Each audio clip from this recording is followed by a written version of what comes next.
తెలంగాణ ముఖ్యమంత్రి home minister Revanth Reddy Gachibowli circle inspector Mohammed Abibullah ఖాన్ని transfer చేయడం రేవంత్ రెడ్డి అవినీతి ఆకాశాన్ని అంటుకుందని 100 రుజువుల్లో ఇదొక రుజువు.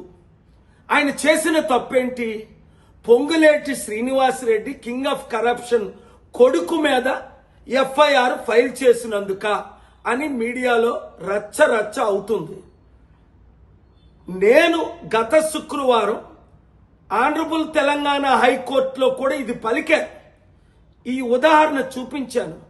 9,292 ఎకరాలు 6 లక్షల కోట్లు విలువైన డీల్స్ కి బినామీకి ఇస్తున్నారని పొంగులేటి శ్రీనివాసరెడ్డి కొడుకే దానికి ఉదాహరణ అని, అవినీతి జరుగుతుందంటే పొంగులేటి శ్రీనివాసరెడ్డిని రాజీనామా డిమాండ్ చేయవలసింది బదులు ఒక హోమ్ మినిస్టర్గా రేవంత్ రెడ్డి ఆయన శంకనేసుకుంటూ వస్తూ కళ్ళు నెత్తి మీదకొచ్చి అవినీతికి కింగ్ ఆఫ్ గా మారిపోయాడు రేవంత్ రెడ్డి.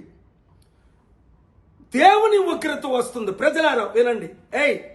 చిత్తశుద్ధున్న మీడియా, అమ్ముడు పోకున్న మీడియా వారందరూ ఈ వీడియోని ఇమీడియట్ గా బ్రేకింగ్ న్యూస్ లో ఇస్తారు.